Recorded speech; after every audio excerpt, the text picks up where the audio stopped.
বন্ধুরা, তোমাদের মোবাইলের ডিসপ্লে লাইট হঠাৎ করে বন্ধ হয়ে যাচ্ছে। 10 থেকে 15 সেকেন্ড যদি টাচ না করো স্ক্রিনের মধ্যে, হঠাৎ করেই বন্ধ হয়ে যাচ্ছে। তো এই সমস্যার সমাধান কীভাবে করতে হয় চলো দেখিয়ে দিচ্ছি। সর্বপ্রথম তোমরা তোমাদের ফোনের সেটিংসের মধ্যে যাবে। সেটিংসে গেলে কিন্তু অনেকগুলো অপশন পাবে। কিছুটা নিচের দিকে যাবে, দেখতে পাবে লক স্ক্রিন নামে একটা অপশন রয়েছে, এখানে ক্লিক করবে। ক্লিক করলে কিন্তু প্রথমে স্লিপ নামে একটা অপশন রয়েছে, ওখানে ক্লিক করবে।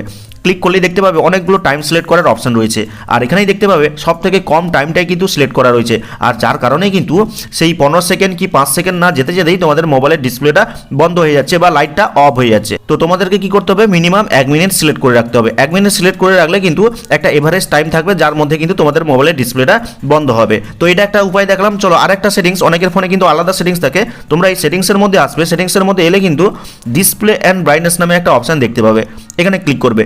ক্লিক করলে কিন্তু পরের স্টেপে স্ক্রিন টাইম আউট নামে একটা অপশন দেখতে পাবে। তো দেখতেই পাচ্ছ এখানে যে গোল আইকনটা রয়েছে, এই স্ক্রিন টাইম আউট একটা অপশন দেখতে পাবে, ওখানে ক্লিক করবে। ক্লিক করলে কিন্তু ঠিক একইভাবে এরকম টাইম সিলেক্ট করার অনেকগুলো কিন্তু অপশন পাবে, আর দেখতে পাবে সব থেকে কম টাইমটাই সিলেক্ট করা রয়েছে। আর যার কারণে কিন্তু এই 10 সেকেন্ড কি 15 সেকেন্ড না যেতে যেতেই তোমাদের মোবাইলের লাইটটা বন্ধ হয়ে যাচ্ছে, মোবাইলের আলোটা বন্ধ হয়ে যাচ্ছে। তাই তোমাদেরকে কি করতে হবে, মিনিমাম 1 মিনিট সিলেক্ট করতে হবে, ব্যাস। এখন এই সমস্ত সেটিংসগুলো যদি তোমরা না পাও, তাহলে কি করবে, এই সেটিংসের মধ্যে এসে এই যে উপরে সার্চ সেটিংস অপশনটা রয়েছে, এখানে এসে লিখবে স্ক্রিন টাইম আউট। দেখতে পাবে স্ক্রিন টাইম আউট নামে একটা অপশন চলে আসবে, ওখানে ক্লিক করলেই কিন্তু তোমরা টাইম সিলেক্ট করার অপশন পেয়ে যাবে এবং 1 মিনিট টাইম সিলেক্ট করে নেবে। আর একটা কি সার্চ করবে, স্লিপ লিখে সার্চ করলে কিন্তু স্লিপ অপশনটা চলে আসবে, এখানে ক্লিক করলেই কিন্তু তোমরা এই টাইম সিলেক্ট করার অপশন প্রথমে পেয়ে যাবে। তো দেখতে পাচ্ছ এখানে আমার 1 মিনিট সিলেক্ট করা রয়েছে। আর এইভাবে কিন্তু খুব সহজে তোমাদের মোবাইলের লাইট যদি দ্রুত নিভে যায় তাহলে সমাধান করতে পারবে। তো ভিডিওটা ভালো লাগলে লাইক করে চ্যানেলটিকে সাবস্ক্রাইব করবে, কমেন্ট করে জানাবে কেমন লাগলো আজকের এই ভিডিওটা। তো দেখা হচ্ছে পরবর্তী কোনো এই ধরনের হেল্পফুল ভিডিওর সাথে।